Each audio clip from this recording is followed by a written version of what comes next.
listeners, and welcome to another episode of Never Seen It. This is a podcast where we watch movies we haven't seen.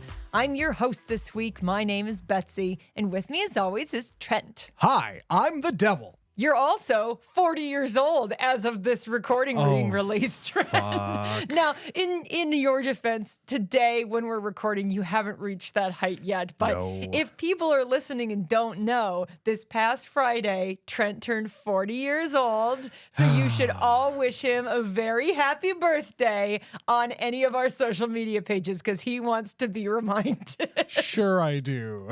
But that's not what we're here to talk about today. Today, we are watching our third entry in our annual Never Scream It series, and we are doing a newer movie, a movie that came out earlier this year and got a lot of buzz. We are watching Late Night with the Devil. Now, Trent, this is a movie that you and I both, at the time it came out, we were like, what is this movie everybody is talking about? Because it was very much a buzzy kind of movie. Well, it also came out during a time when everybody's, buzzing about other like Oscar movies because the nominations were coming out or they were out. I don't exactly remember when it came out. It was early this year at a time where people were just like shoving movies in the theater. Sure, and that's where that's the dumping ground for other kinds of movies that are not going to be nominated for Best Picture. They got to have some kind of numbers to report for Q1 because, hey, we're all business people and whatever else. But you're right. I remember when the trailers first started dropping for this movie, we watched one for this movie like the night it started to really get a lot of buzz, and we were blown away. I was very intrigued, but of course at the time, we're in the middle of doing all of our Oscar stuff.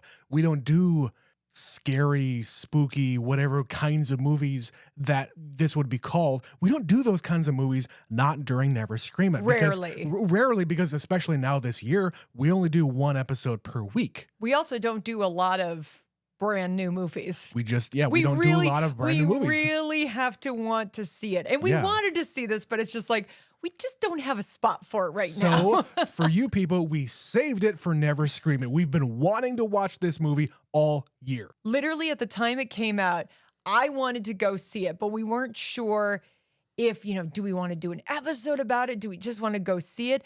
And then I said, let's just put it on the docket right now for October. And it was the first movie we picked for this series this year. And we did it months ago.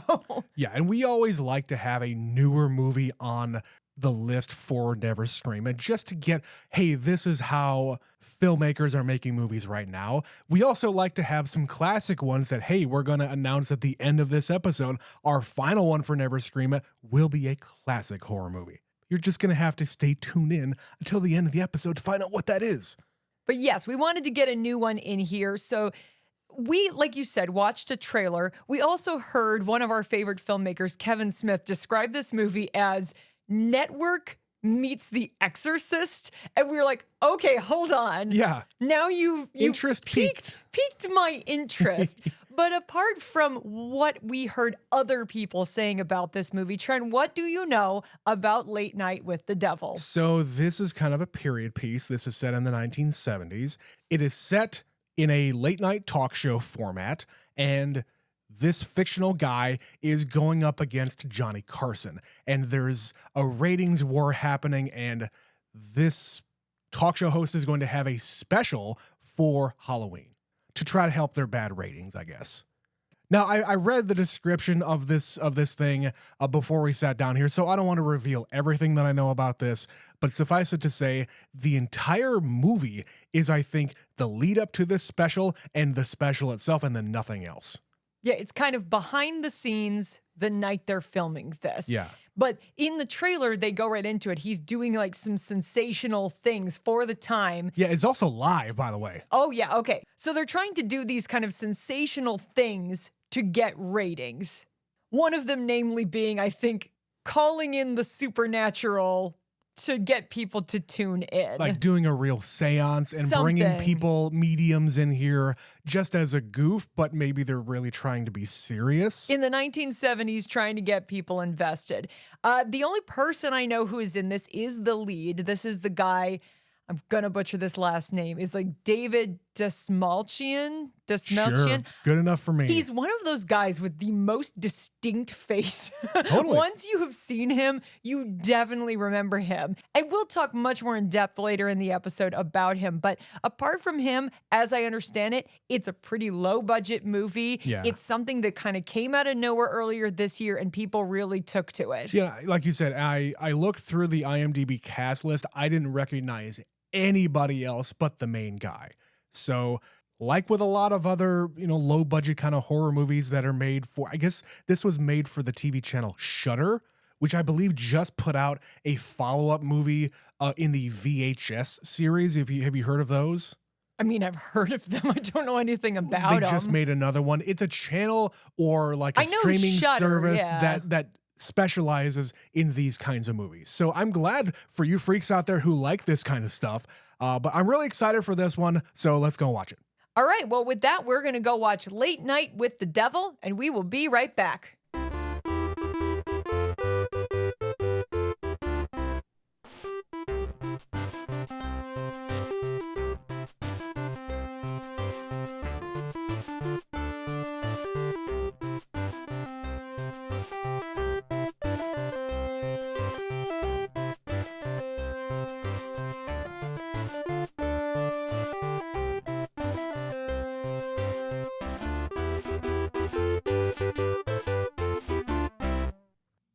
And we are back. That was Late Night with the Devil. Trent, what do you think? I think this might be the best movie that we have covered for Never Scream It in the years that we have been doing this. Just as a movie, not as a scary movie, not as a creepy movie or anything like that, but front to back as a movie, as a piece of entertainment. This might be one of the best ones we've done. Structure, yeah, editing, putting style, like couching it in a sort of reality and lending it some gravitas by presenting it in a weird documentary form. It's kind of not found footage, but definitely like setting up, this is who this guy is. Yeah. Here's some history. And what you're about to see is a real thing that happened. Yeah, they kind of set it up like it might be a found footage kind of a thing, but this did go out on air. But maybe over the years in this world, the network or whoever didn't want it to get out. And of course, in 1977, nobody's really going to have a VCR at home to record stuff. So there are only tapes at the studio and maybe at, affiliates and whatnot, but still. Yeah, just the way they are presenting it here, I really, really enjoy.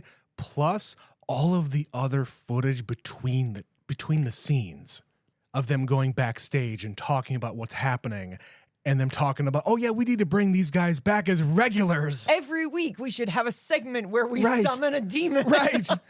Great for ratings. And, the fact that there is this weird demonic thing happening is just happenstance.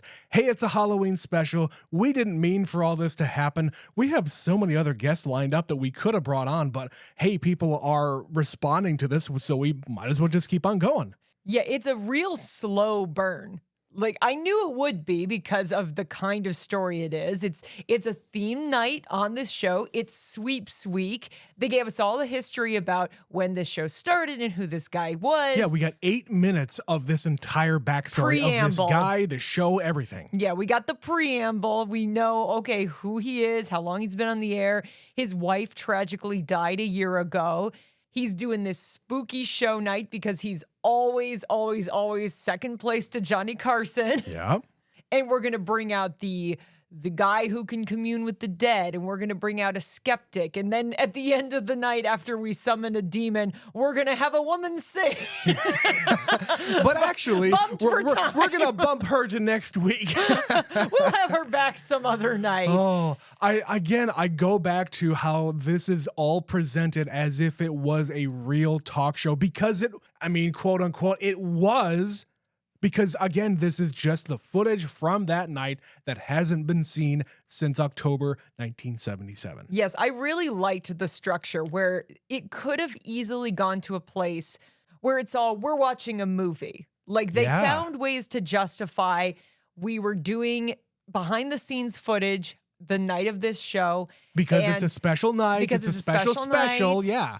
We have recording of the events because the studio has that recording, even though it hasn't been seen in 50 years. Which also describes, or it explains why the show is in color and 4:3, and then the behind the scenes stuff is in black and white because they're using a different camera. And they actually, at one point in the chaos at the end, you see a guy running through with like a handheld camera. Absolutely. Running away. That guy's running away, totally. Yeah. So at the very, very end, there was this moment where I was like, wait, are we letting go of this idea?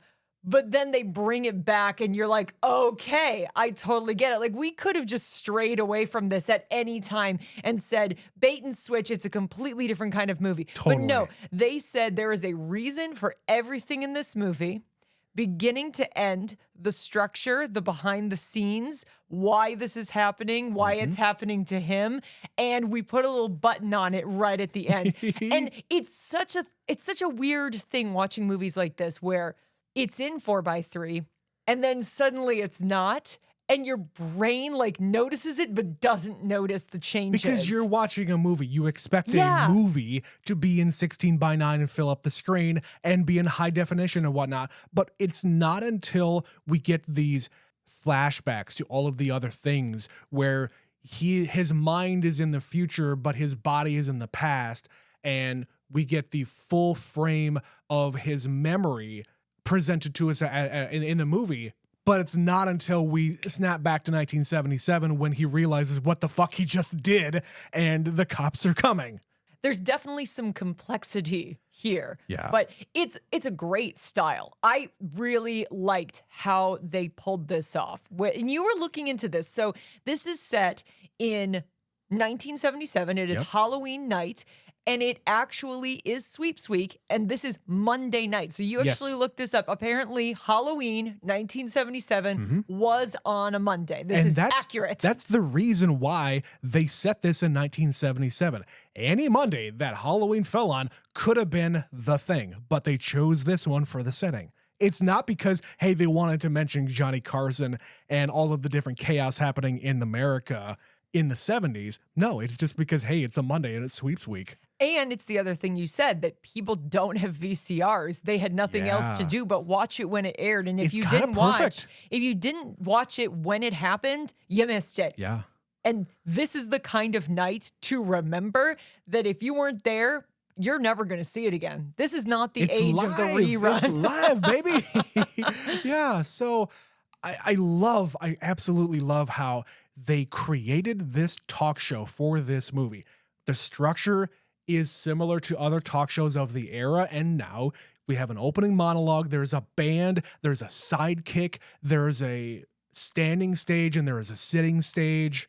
We get some of the old footage from the previous shows where they bring on an animal expert. They have, skits where they put on costumes.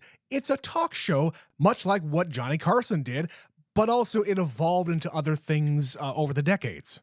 And it's corny. Like the beginning of this movie, when Sure. he's starting the show, it is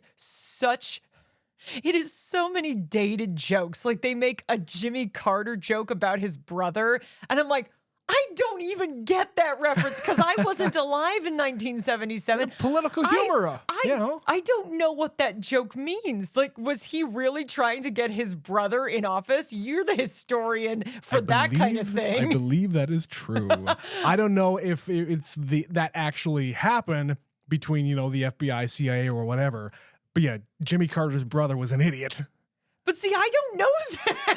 Yeah, I mean, so that's how hard they're leaning into this and making it accurate for the jokes. absolutely. If this was set in the 90s, you could have made a very, very similar joke about Bill Clinton and his brother, and he was getting in trouble all the time. Yeah, and if you set this in any other decade, it becomes a very different movie. So It does. I think it would work in other time frames, but I do think that there's something about this decade that makes it spot on for what they're going for. Well, we mentioned in the intro that Kevin Smith had mentioned, okay, this is kind of like Network, and this is a fake network, much like in Network. This is the UBC network, not ABC, not NBC, not CBS. So there's only 4 channels in this world. It was before Fox was a thing. So live TV was very much a thing, especially, late night TV, because Johnny Carson was a fucking juggernaut. He owned the airwaves. Nobody would ever try to go up against Johnny Carson. And a lot of people tried. Like, there were a lot of also rans that only had like 1 or 2 seasons. I can't even think of a lot of them. I can't even name any people who were actually like Jack in Parr, the late night business. Jack Parr had a show, but that was prior to that. I think. Well, he had the Tonight Show. Jack Parr was the original host. Okay, excuse me. But like Orson Welles had a show back in the day. Arsenio came in the 80s and 90s, but that was, I think, after Johnny Carson. Yeah, Letterman was after Carson. Yeah, Letterman was supposed to get the Tonight Show because he came on after Johnny Carson, and he was going to inherit it, but he didn't get it. But you're talking about people that were on either failed TV shows on other networks, or they came on in the time slot that was after Johnny Carson. Yeah. Nobody bothered going up against Johnny Carson because no one was ever going to beat Johnny Carson. And even now, The Tonight Show still has managed, post Johnny Carson, to hold on to those reins for a really, really long time. I think it's not until extremely recently that The Tonight Show is not the #1 talk show for that slot. At the end, I mean, I don't want to go down this hole here, well, but we're here. We're here. At the end of Jay Leno's tenure, he started to lose some of it to Letterman, because Letterman's stuff was so much better and the Leno stuff was so tired. He was also tainted because that was post Conan, post everything. A lot of it was, yeah, but that didn't really permeate all that much to Leno's audience because Leno's audience didn't give a fuck. No, they put on the news and it rolled into Leno and they said, well, I'm too tired to turn the TV off. I'm going to tell everybody out there, Betsy and I have had very, very long conversations about late night shows and the men on the shows and the women that should replace them and the bullshit that happened between Conan and Leno and Letterman and everybody involved there, including fucking Jon Stewart and Colbert, and the list goes on and on. We have had so many conversations about this stuff, and maybe one of these days we'll put it up on Patreon. We'll have a discussion over there. We'll do a conversation. We'll do about a conversation pit over there. But again, I love. This is such a universal thing. Everybody knows what a talk show is, and all of these segments and all of these guests that come on, it completely makes sense that he would have them on for a Halloween special. Yeah, it's an easy viewing experience, and this is a guy who has been trying to up his game and get ahead of Carson.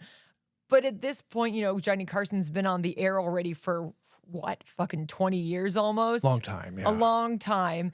And like I just mentioned, I don't remember anybody ever actually in reality going up against him in this way. So this is a guy who is going to try anything. Like they say at the beginning, his wife develops lung cancer and they bring her on the show when she's very unwell. And it is his highest rated show ever.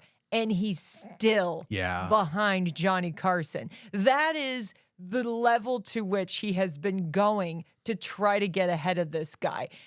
And you're told this at the beginning, but you don't really think about how significant this is, how far this man is actually willing to go. Mm-hmm. And the way the story unfolds, where they actually give it to you right at the end and you go, oh, all the pieces have fallen into place. Because what seems unusual to mention at the beginning is really important by the end. And I'm like, okay. You talk about the Grove? This is a guy who's willing to do some shit to be #1. Okay, now that we're here, this is something that I copied out of the IMDb trivia. And see if you agree. I happen to agree. Quote, traditional folklore states that if a person makes a contract with the devil for earthly goods, the devil comes to claim his payment in 7 years. The, quote, documentary footage at the start of the movie shows Delroy at the Grove in 1969. His wife dies in 1976, 7 years later. Yep. He sold his soul to the devil, or whatever the parlance is. Whatever the deal he made. He made a deal with the devil to get the show, to get his ratings, and that was the payment. Yeah. His wife had to die. Yeah. And they say it at the beginning, like, oh, he's a part of this group, and it's this exclusive gentleman's club that meets out in the woods, and they have like some creepy footage, basically suggesting he's in a cult. Yeah, it's that, and it's like a skull and bones kind of a thing. So you're almost willing to kind of brush it off and say, oh, this well, is just for the rich and look, powerful. Yeah, look at this guy. He seems like such a decent person. This entire movie, he just seems like an aw shucks Midwesterner. They say that he was a radio guy in Chicago. You know, Midwestern guy who is very folksy on the radio and is sometimes funny. Sure. People in Chicago love him. People have been given talk shows for less. Yes. So he doesn't seem like the kind of guy that would be doing deals with the devil in the dark night of the woods. Right. But again, as we've seen in a lot of other fiction, people will do crazy fucking things for ratings to get to keep their power. And in this case, the power is the show. Keep me on TV. Yeah. And the fact that it still doesn't work. He literally made a deal with the devil and he's still number 2. Yeah. This should be a lesson to anyone listening. Think again. If you're trying to make deals with the devil, if you think that might be a good idea, if you believe in that, maybe don't. But to quote this movie, we're going to attempt to commune with the devil. But first, a word from our sponsor. Recently I've been bored and feeling out of sorts. My normal podcasts just weren't cutting it anymore, so I talked to my doctor, and she recommended patreon.com/neverseenitpod, and now I feel better than ever. Patreon.com/neverseenitpod is a once-weekly subscription podcast used to create joy. Side effects may include a sense of euphoria, aching muscles from smiling, and a dependence on the host's addictive personalities. Do not take this podcast if you are allergic to fun, have a history of laughing until you pee, or are afraid of a good time. Talk to your doctor about patreon.com/neverseenitpod today. So he makes this deal with the devil. And it all comes to a head on Halloween night, where he has arranged just the perfect sequence of guests to suddenly make everything come to fruition for him to get his comeuppance, as it were. Well, yeah, and on its face, these are the kinds of people that you would bring on for such an occasion. You have somebody who is a psychic or a medium or somebody who does cold reading. We'll get into that in a second.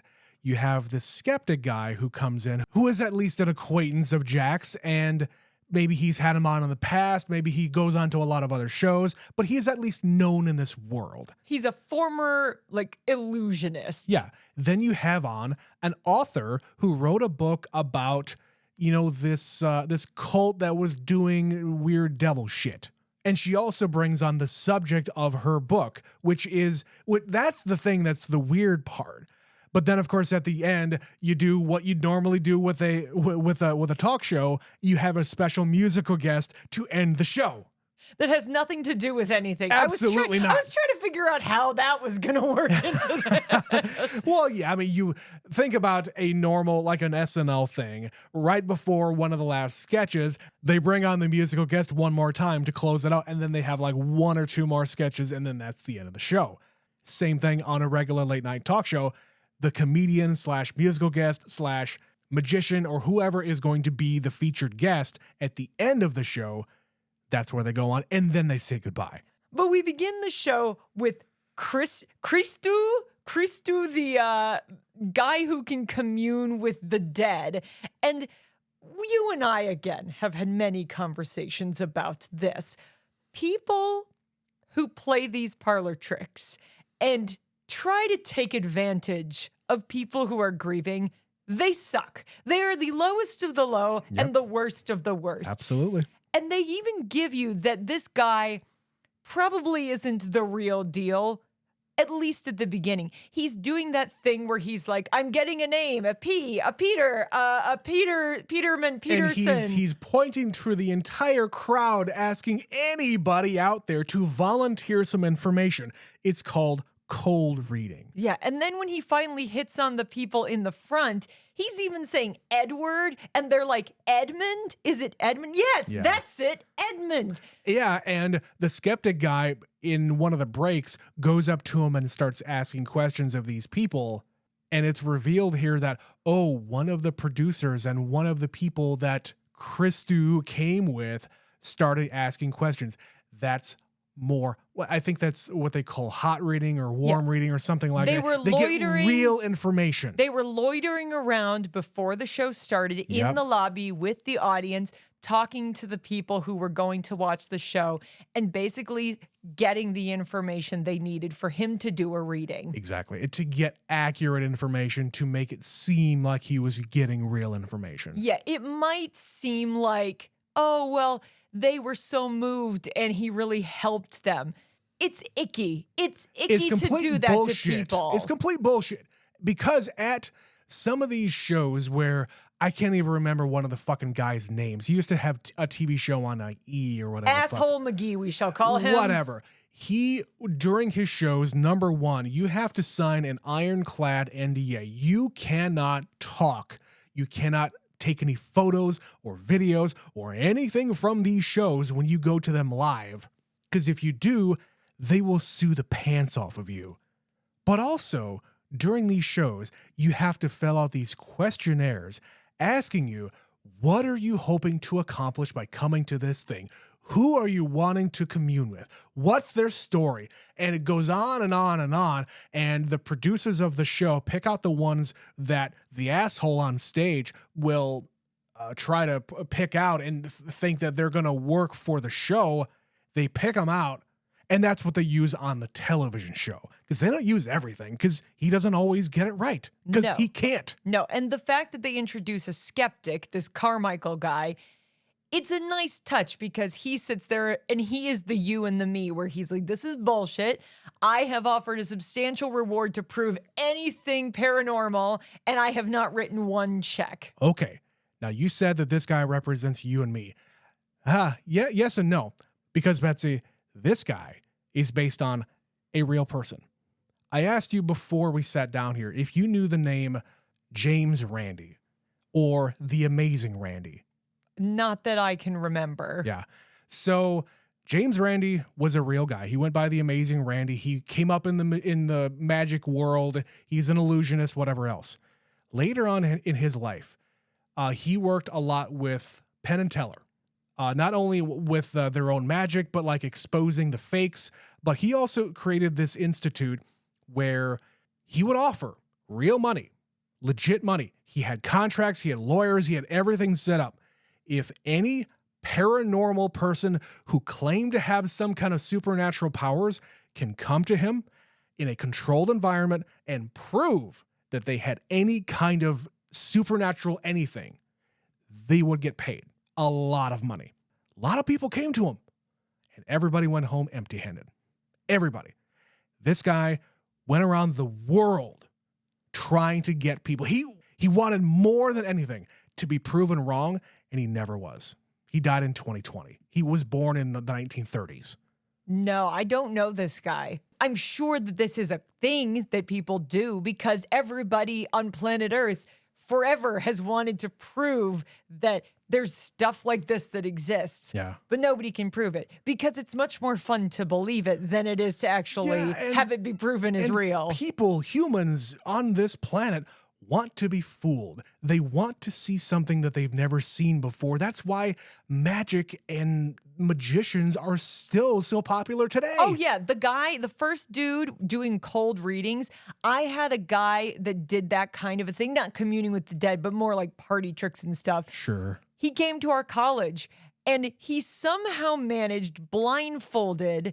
It wasn't even a thing where we were loitering around the lobby sharing stories about each other, but I'm sitting there with some friends and he somehow was able to call out my friend who was next to me and name the combination on the lock on the shed at the house that she grew up in when she was a kid. Like somehow he managed to say the right words and get her to respond in kind.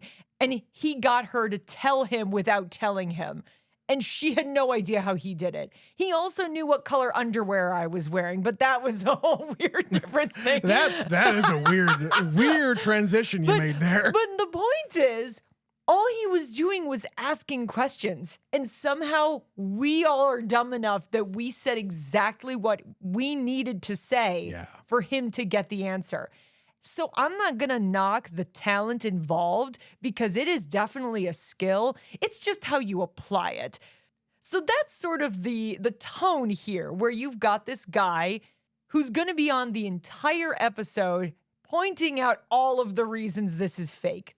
Everyone on this show is a phony. I'm the only real thing, and I should know because I'm the biggest phony of them all. Because he was an illusionist. Absolutely. He demonstrated, here's my magical cigar. You let me smoke. And he like lights it up with his hands. Yeah, you know? all of this sleight of hand stuff is extremely impressive, and it takes a lot of skill to do it. Just like when Penn and Teller were doing all of their different shows, we saw Penn and Teller in Vegas. One time we went to Vegas. I have no idea how they did that shit. It's fantastic. It was insane. Like sitting in that audience going, are you kidding me? Well, and with all of their stuff subsequently has been, okay, this is explaining how magicians do stuff. And there's this other show where it's called like Penn and Teller Fool Us, where it's them sitting watching magicians, like modern magicians, and them trying to figure out, okay, how did you do this trick? And a lot of times they can't figure it out. And they love it. They love when they can't figure it out. Absolutely, because these guys have been doing it for fucking ever. They've been doing it almost as long as, since the 70s probably. They could have been on this late show. These guys have been doing this for a very long time. But this Carmichael guy being on the show, I think he needed to be there because he needed to be the voice of reason. For lack of a better word. He needed to be there to say, okay, this guy, this is how he's doing it, or I need to demonstrate how I can hypnotize people, which again, hypnosis to me is also a very skeptical thing. And I do believe the power of suggestion is very powerful. We've talked about it on this show plenty of times. But his demonstration later on in the show where he hypnotizes the sidekick, Gus is his name? Yeah, Gus.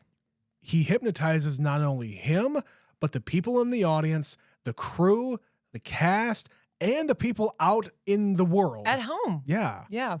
Because they do this little whirly gag thing in his watch, and they present this hypnosis. And I love how they present this.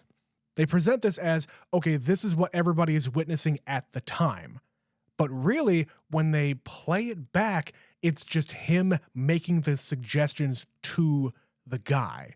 And him reacting appropriately. Yeah, and then the actual footage that they shoot is not what we see. So the real question here is, why do we, this is maybe the movie making thing, but why do we as the audience the first time see the worms? Like, is this, I don't know how the camera would ever capture the worms. Like, why are we seeing the worms here? It's because even though we are watching this from the future, we are also being hypnotized, I think is the suggestion. That literally every person watching this show who has been on this journey for the last half hour is also susceptible at this moment, because we also have an elevated amount of investment because we're seeing it from the future and seeing the behind the scenes stuff. So we know that Christou is dead. We know at this point that when he puked up bile, that was real. He fucking did that, and then he died in the ambulance. So we're like, shit, this must really be real. So when a guy starts ripping open his neck and there's worms peeling out, and then a giant worm explodes from his skull, I'm like, oh my God, I was absolutely by this point of the movie like, this is fucking real. Well, this is fucking real. Even he starts freaking out here, Carmichael, because he gets up and he's like, oh shit, what's going on here? And then he says this fucking magic phrase, and then we're all out of it. And then he says, I have just proven to you that what she did earlier is bullshit. And he says, play the tape, play exactly what happened here. which is when they show, okay, Gus is literally just doing exactly what I say, and I'm saying different things than what you remember, even though it just happened a minute ago. And people in the audience say, hey, I didn't actually see it happen. Yeah, there's like 2 or 3 people out in the audience who did not get hypnotized, and they just saw him just taking his shirt off and being weird. So you're right. By having him there, you start to wonder, like, am I actually seeing any of this stuff happen? Like, the thing with Christou, at the beginning, it's like, okay, well, he's just like poking around trying to get somebody to say something. But then his eyeballs rolled into the back of his head as he's like, Minnie? Who is Minnie? Who's going to claim her? And he basically collapses on the fucking floor. And another thing that I noticed here, when he's freaking out here, the accent, the ridiculous accent that he has completely fell away. Yeah, it dropped because it's an act. And when they're not on camera, he's not doing it. In the found footage, the behind the scenes stuff, that he's speaking in just a normal accent. Which right there, that would tell you he is really freaking out here. Something is really happening to him here. That's not an act. Yeah, so it's a slow burn. And we find out later, you even noticed this at the time he was doing it. Yeah. There's sort of an apparition hanging around Jack, the host. And it's very quick. So if you weren't looking at that moment, like I wasn't, you had to back up and just show me. There's a couple of different moments here. I saw it the first time when he's talking to the ladies, and next to Jack, there is this figure.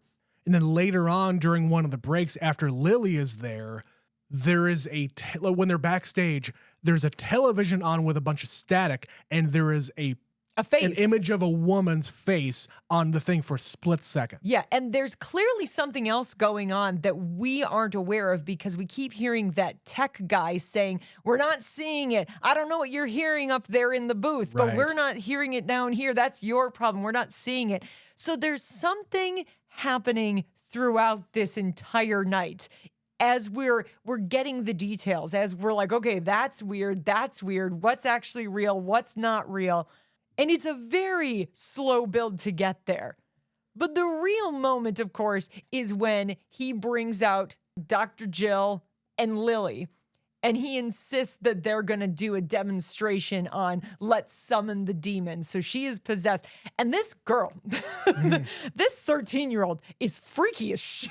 She kept staring at the camera, Betsy, and I could not handle myself. I'm having so much fun. Which camera do I look at, Jack? I'm good. Can we get Mr. Wriggles out here? Stop staring at me. Even when it's the over-the-shoulder shot and it's directly on Jack, she's looking over her shoulder into my soul. Yeah, it's messed up. And of course, her backstory is there was this guy in I don't remember where who had the cult of Abraxas. He's basically this satanic worshiper, and they would breed children just to be sacrificed to the devil. And when the government was about to come get him, he ordered all of his followers to douse themselves in gasoline and burn themselves to death. And even in the original background footage of the movie where they're talking about what's been going on in the 70s, all this shit just happened in the 70s and then in the 80s. There was a lot of end of the world cult shit going on. It was a rough fucking time. So again, I think the movie fits being set in 1977 because, again, people would believe this shit. Yes, but they all burned themselves. She miraculously survived. And we get this introduction to her. Like, their first session was recorded, and her voice changes, and it's like a demonic being taking over. And that recording is creepy. Yeah. The effects go hard in this movie when they use them. Well, and speaking of that, there's even little video effects on Lily when she's in the chair opposite the author, and there is a weird colorized static over the top of just Lily, and on the other side it's clear. So really there is some kind of interference where the camera can't actually see her, but everything else is okay. It's really great. The fact that Lily basically is possessed with a television demon. That's basically what it is. She has a television demon, which is why this studio fills up with electricity, and she does little static emotions throughout. And even at the end, she glows because she is coming for this host who wanted to be a famous TV star. Like, she is specific. This demon, it feels like, is very specifically designed to be reflective of television, to be reflective of what he has asked for. And that is how it presents itself. When everything goes to hell at the end of the movie, and I commented on how it wasn't 4x3, and then he goes into this goofy world where he's like, what's going on? And he's in the past, but he's in the future, but everything goes widescreen and it's high definition. He's reliving all of the other shit. But all of that stuff, he still realizes he is trapped in the TV, which is why it is being shown to us, because this is part of the recording. This is where I'm saying it gets a little cerebral and a little bit weird, because you could be taken completely out of the movie and saying, this doesn't make any sense in the context of the rest of the movie, except it does. When you think about the fact that he's got to pay the piper, so to speak. Yep. This all happened when she summons up the demon again. At the end of the movie, it kind of cuts to black. And then he was like, where the fuck am I? What is going on? He's still trapped in it, and he is begging people to turn the TV off. And it's something to do with the fact that there are eyes on this, that there are eyes on the TV, that it all keeps going. He is stuck in this limbo. He is stuck in this void until he does what he has to accomplish it. And it goes back again to Lily's whole thing. She is a child of a cult that is bred to be sacrificed, and she wasn't sacrificed. She has to be sacrificed for the demon contract to be fulfilled, which is why he fucking stabs her at the end. Yes. He doesn't know he's doing it, but it's just like, oh my God, the steps we had to take to get here. You're being told all of this, and it makes total sense when you think about it. But yeah, I'm just trying to express that I think it was set up and executed really, really well. It doesn't seem like these things are significant, but the fact that she moves in a certain way and she reacts in a certain way, and this entire final sequence is this weird dream sequence within the television. Like, it's a whole nother level of what the hell is this movie? Yeah, and I had to recall when everybody was freaking out after, Lily's head split open, where, I mean, that's clearly that didn't really happen because she's intact by the time he wakes up. It did and it didn't. Right. Yeah, it's all complicated. All the things that she did, breaking Gus's neck and burning Carmichael alive and all of the different carnage that happened in the studio, that all happened. But Jack didn't actually leave. When he was over by the entrance door, they were trying to grab him to leave, but he doesn't actually leave. Trying to rush him out. That is where the devil actually gets him. That's where he becomes possessed, and that's when he starts to have all these different visions and showing him, this is what you need to do. This is what you get with this contract that you sign with the devil. You have to come over here and relive the death of your wife, and not only that, but you killed her. You're the one who gave her the cancer. That's the devil giving her that so that she dies. And you have to be the one, again, to watch her die, and you have to be the one to stab her with the ceremonial knife. But in reality, he's stabbing Lily. Correct. Yeah, it's a lot of layers. A lot of layers here. Like, this is a seemingly normal guy who doesn't seem like he would hurt anybody. He feels like just a Chicago dude. A nice guy who in 1970, whatever, got to be on TV. But in reality, he's a part of a fucking cult who made a deal with the devil. And part of that deal was sacrificing his own wife. He may not have known that that was going to be the price to pay. Maybe, maybe not. But he had to pay the piper.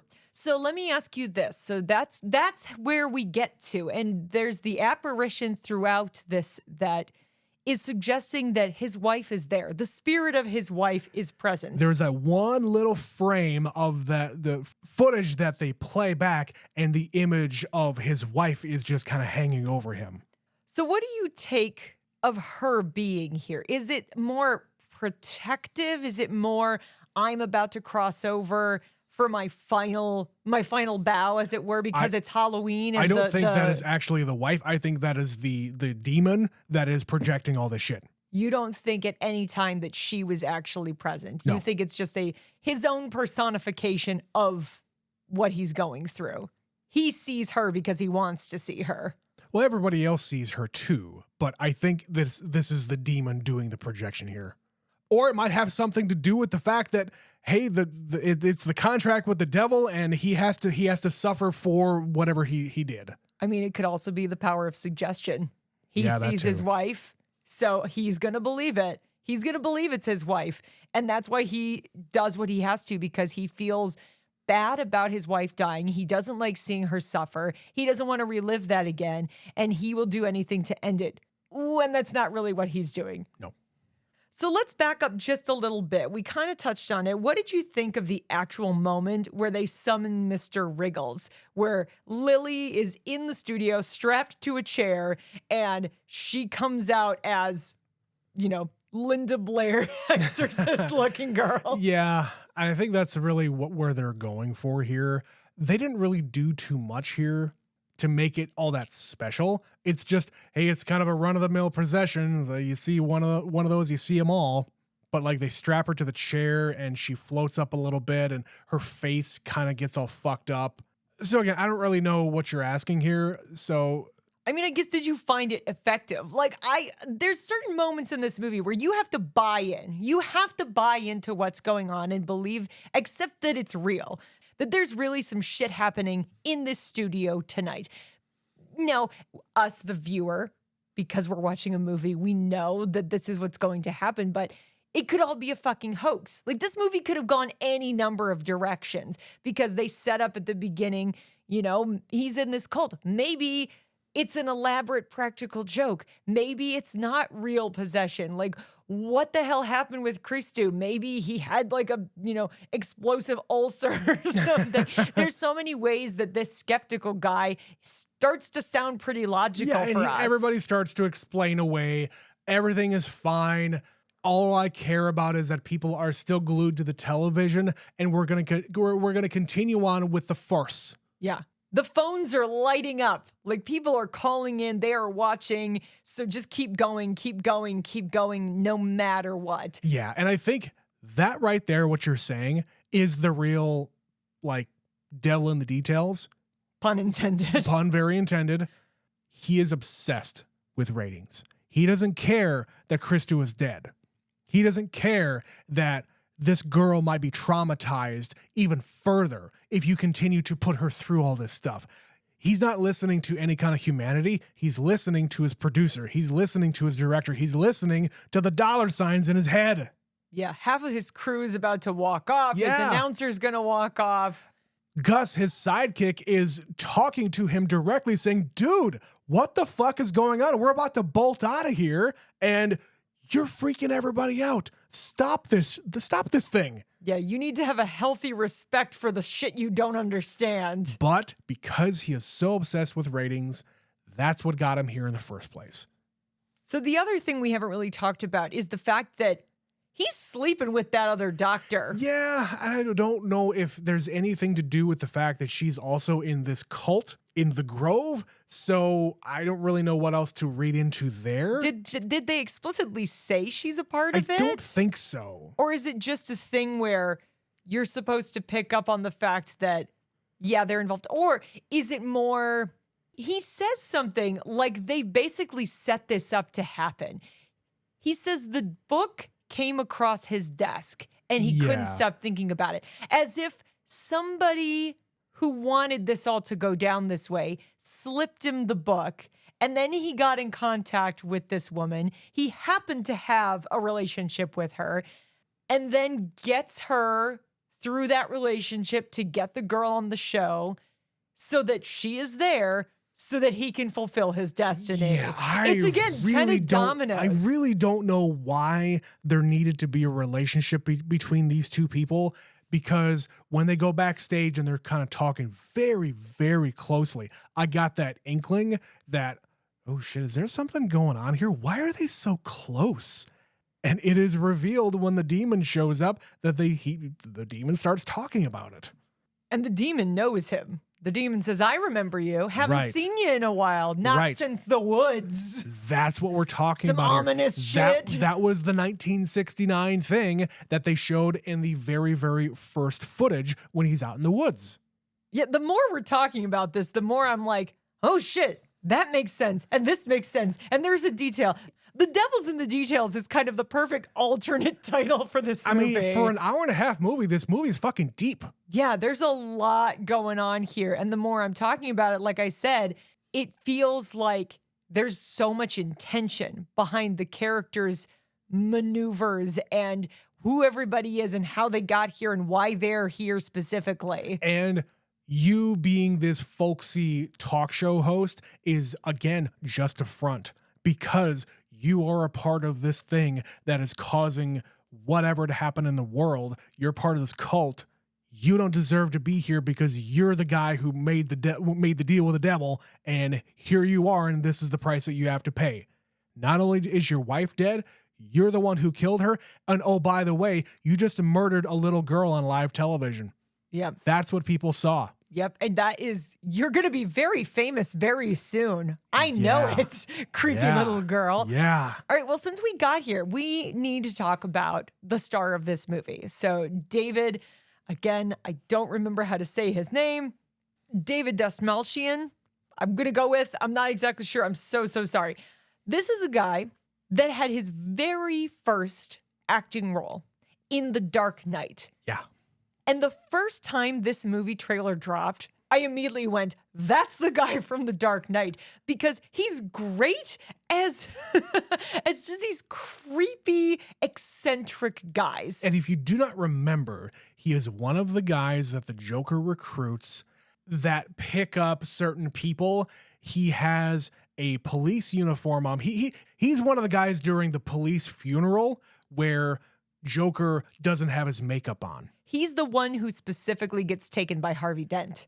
Harvey Yes. Dent tortures this Yeah, guy. and he's also the guy wearing the Rachel Dawes name tag. Yeah, and he doesn't really have too many lines, but he's so memorable in that role. Yeah, he's in a lot of other stuff too. He's in one or two of the Ant-Man movies. He was also in Prisoners. Remember that? Yeah. He was the freaky guy with all the boxes of snakes He's- or whatever that was. He's one of the actual pedophiles in that movie. Yeah, so he's really, really good because he's got that kind of a face at playing creepy dudes.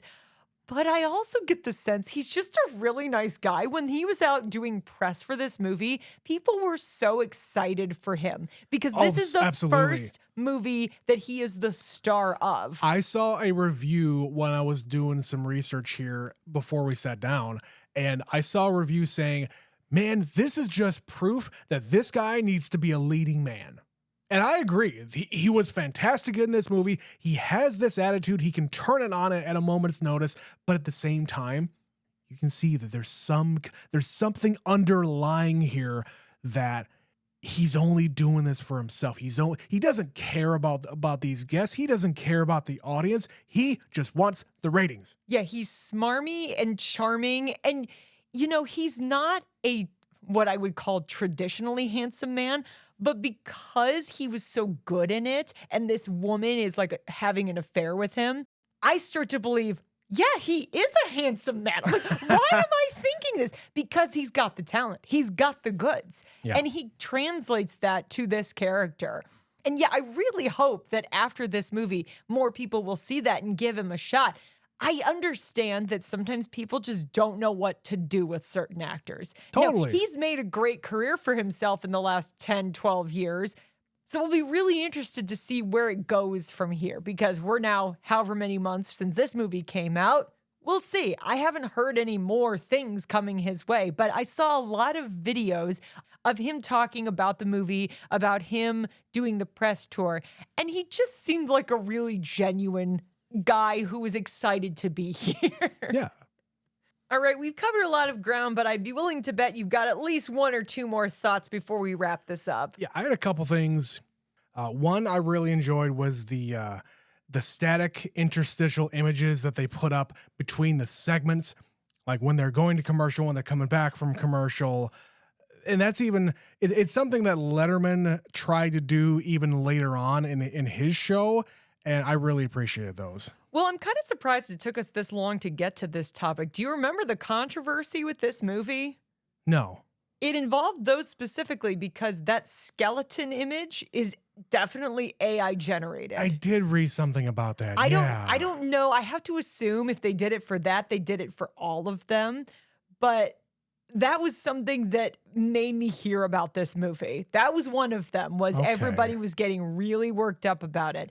And the first time it happened, I was like, are you fucking kidding? Was that it? Like, they did reuse it a few times. I do not condone it. I don't have to like that they did it. I don't think they probably should have done it, given the obscene number of producing credits at the beginning of this movie. Christ, there's like so many studios involved in this movie. 45 minutes of studio credits at the beginning of the movie.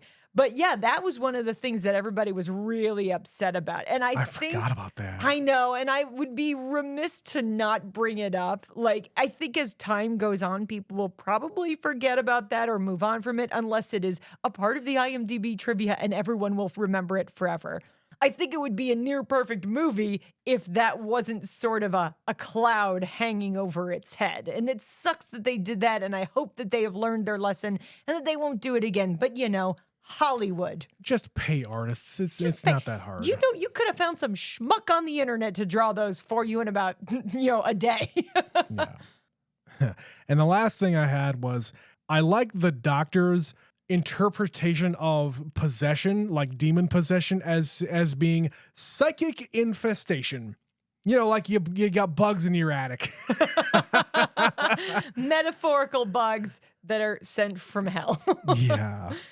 All right. Well, I think then that is going to do it for Late Night with the Devil. I'm glad we finally did this. I wasn't disappointed. Yeah, I'm very happy with this one. I think this is one I would like to go back and see again, simply because I know there are things that we miss. Like when there's one apparition in the background, you know there's more. And there's like creepy people just like sitting in the audience that you're drawn to. Like the guy with the skeleton costume. I'm like, I want to figure out what's his deal. Is he relevant? Why is he part of this? Why is he so creepy? There's a person dressed as a mummy, like doing weird shit with their hands. I need to understand everybody. When we watched Midsummer for the first time for our first Never Scream It, there's a bunch of apparitions in that one as well that we never even noticed the first time we watched it. And we still haven't watched the movie again. Yeah, we really should. but we did go back and witness a lot of those things and we never noticed them. It's amazing. Yeah, and this feels like a very similar sort of thing where there's stuff in plain sight. Yeah. You're just not seeing it because you're focused on the thing they want you to. It's classic misdirection, which is a trick that people who are in that business of tricking people do. I love it.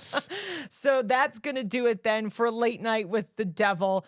We would love to know, did you see this movie when it was in the theater? Were you cooler than us and actually went at the beginning of 2024? Did you not like this one? I haven't heard from anybody who explicitly didn't like it as far as I can remember, but I'm sure they're out there. So you should send us your thoughts. Email us neverseenapod@gmail.com. You can also send us a message on any of our social media platforms. We're on, what are we on? We're on Facebook, Instagram, Twitter. Blue Sky. Everybody's going over to Blue Sky right now. I wonder why. So yes, if you want to reach out to us, you can also do so on any of those platforms. We did get a few messages about our last movie that we covered, 30 Days of Night. Yeah. One of them was from somebody on Twitter. We got a message from Iron Jawed Angel at Angel Jawed. I don't know your first name, your real life name, but if you want to identify yourself, let us know. But that's their handle. They said, as a Floridian, I'm more afraid of the cold than the vampires. Yeah, we covered the fact that we are in South Dakota, and the cold depicted in 30 Days of Night is something we can identify with. But a Floridian, not so much. Well, the comment continues, and then y'all say that where you live, South Dakota, you could die in minutes? Yikes. Y'all know you can move, right? Well, there's a thing called cost of living, and it's pretty low here. It's pretty low. great. Well, why would anybody want to live here? There you go. Yeah, we're also, set in our ways. And we were also born here. It's in our blood. It's fine. Just like the people in 30 Days of Night, they were born to do what they're doing. And this comment concludes, Train to Busan added to my list. Gotta see what all this crying is about. Hell yeah. Because as we mentioned a few times during that movie, yeah, we cried. Why did we cry? You'll have to watch the movie to Go find watch out. Train to Busan. I think it's still on Paramount. We also got an email about 30 Days of Night from our superfan Stephanie. She begins, "This is a great movie. Josh Hartnett is so good. I agree that there are some strong choices that are made, and I think most of them land super well. Family annihilation, child murder, decapitation, all brave choices that I applaud." The entire premise of isolation and desperation is so engrossing. It is crazy and sad and shocking. We watch this one probably once a year. So there we go. We found like a real fan We found of this the movie. fan of this movie. And if you really look at it as a very unique piece of fiction that you don't really see depicted in any other form, it's very novel. But as a vampire movie, I'm looking at this and saying, okay, it could be better, but I like the fact that I've never seen anything like it before. And of course, we have a continuation of Stephanie's ongoing October movie watches. She sends us all her spooky movies that she watches every year. So we got more spooky movies. October 7th, As Above, So Below. This one is so good, and I noticed more details during this rewatch. I'm just fucking with you. This one had an interesting premise, but overall was frustrating. Okay, I haven't heard of any of those yet, so keep going. October 9th, my husband and I finished The Terror on Netflix. This is a really great limited series, and I definitely recommend it. October 10th, Fear Street Part 1, 1994. Love you guys from Superfan Stephanie. I've heard the Fear Street movies are really, really good. I don't know a single thing she just named. That's really the only one I've heard of. So I'm glad that there are people out there that are keeping these kinds of movies alive, even though we're not really the ones doing it. There's a lot of people that this is their annual tradition. They will watch as many spooky, scary, horror type of movies in the month of October as they can. There's people who this is all they watch. They don't Year-round. want to watch a normal, boring ass drama or comedies or romantic movies. Like, this is their shit. They're a bunch of weirdos, and this is their jam. Fine, be weirdos. I'm glad. Let your freak flag fly, as they say. But thank you two, for contributing your thoughts on 30 Days of Night. Yeah, thank you. We always love hearing people who actually love these movies or think they're terrible or just so we know you're out there. We love hearing from you. So feel free, once again, email us neverseenitpod@gmail.com or send us a message or comment on any of our posts on those platforms. And if you haven't gotten enough of us over here on Never Seen It, we do have a Patreon where you can get 4, 5, 12, we're not sure how many shows we have over there now. It's a growing number. And guess what? We're about to add another one. Sneak preview for those of you who are paying attention to patreon.com/neverseenitpod. The last Wednesday of the month is going to be something we've never done before. It is maybe going to become a regular thing, but this is a one-off at the very least. We'll see. I think it has some potential to be a recurring segment. Yeah, not something we can do every single month, but maybe something we can throw in. So check that out. We'd also love if you'd go to wherever you're listening to this podcast, rate us 5 stars, write us a review.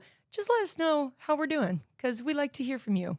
Make us feel happy. I'm 40 now. I need validation, goddammit. He just had his birthday. Give him a birthday gift, and that gift is a review. There you go. But that is going to do it for this episode. We have one more episode for Never Scream It for the month of October, Trent. And this is going to be, as is our tradition, a banger. We always try to end with a big, all-time classic spooky movie for Halloween. And this year is no different. And it is a movie that neither of us has seen before. I haven't seen it all the way through, but we'll cover it in the episode next week. Oh, interesting. Yeah. A wrinkle that I don't understand. I've seen some of this movie, but we'll get there. But the point is, we are watching from the 70s, the original Carrie. Getting some Stephen King up in here. Ain't that the truth? We already did one Stephen King with The Shining not that long ago. Not on this show. You gotta go find that somewhere else. But he's been coming up a lot lately, so I'm glad he's going to be making an appearance on our main show. But until next week, this has been another episode of Never Seen It. My name is Betsy. And my name's Trent. And we'll see you then.